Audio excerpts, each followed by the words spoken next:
प्रथा का बोझ। एक समय की बात है, एक छोटे से गांव में एक अजीबोगरीब प्रथा थी। इस प्रथा के अनुसार एक लड़की की शादी उसके ससुराल के सभी भाइयों से होती थी। यह प्रथा वर्षों से चली आ रही थी और गांव के लोग इसे अपने सांस्कृतिक धरोहर का हिस्सा मानते थे। इस गांव में एक लड़की थी जिसका नाम राधा था। राधा खूबसूरत, समझदार और साहसी थी। उसे शिक्षा का भी बड़ा महत्व था और वह पढ़ लिख कर कुछ बड़ा करना चाहती थी। लेकिन राधा को इस प्रथा से घृणा थी।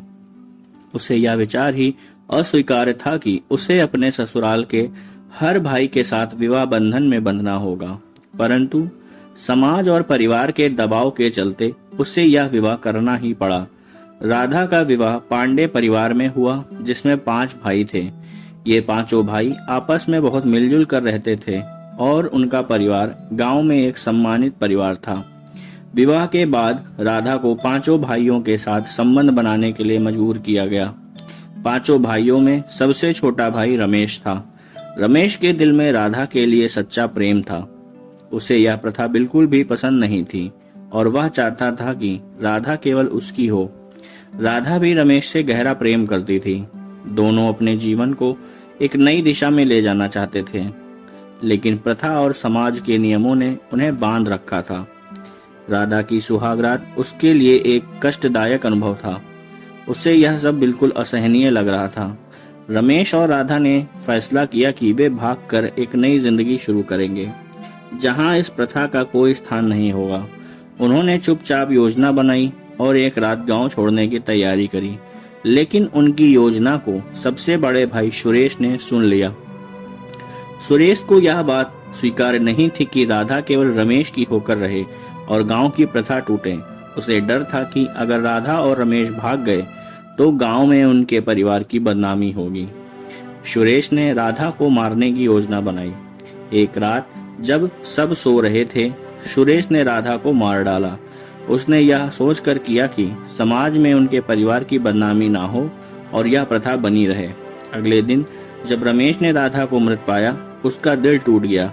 उसने अपने भाइयों को इस प्रथा के खिलाफ बोलने की कोशिश की, लेकिन कोई उसकी बात नहीं सुनता। राधा की मौत ने गांव में एक नई बहस छेड़ दी। कुछ लोग इस प्रथा के खिलाफ आवाज उठाने लगे। उन्हें समझ आ गया कि यह प्रथा केवल औरतों के लिए यातना है और इसे समाप्त करना आवश्यक है। राधा की कहानी ने गांव की औरतों में एक नई उम्मीद जगा दी। उन्होंने संगठित होकर इस प्रथा के खिलाफ लड़ाई लड़ने का संकल्प लिया। धीरे धीरे गांव की महिलाएं और कुछ पुरुष भी इस प्रथा को खत्म करने के लिए एकजुट हो गए। राधा की मृत्यु एक नई सुबह की शुरुआत बनी। गांव में एक नई सोच का जन्म हुआ, जिसने यह समझाया कि किसी भी प्रथा को मानने से पहले उसकी न्यायिकता और मानवता की कसौटी पर कसना जरूरी है।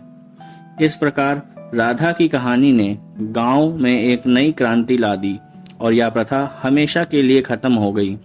राधा की कुर्बानी ने समाज को यह सिखाया कि प्रथाओं और रीति रिवाजों का सम्मान तभी तक करना चाहिए जब तक वे इंसानियत के खिलाफ न हों। राधा की आत्मा ने गांव की औरतों को जागरूक किया और उन्हें अपने अधिकारों के लिए लड़ने की प्रेरणा दी। अब गांव में हर औरत को अपने हक और सम्मान के साथ जीने का अधिकार मिला। इस प्रकार राधा की कहानी एक मिसाल बन गई, जो यह सिखाती है कि बदलाव लाने के लिए कभी कभी कुर्बानी देनी पड़ती है, लेकिन वह कुर्बानी बेकार नहीं जाती।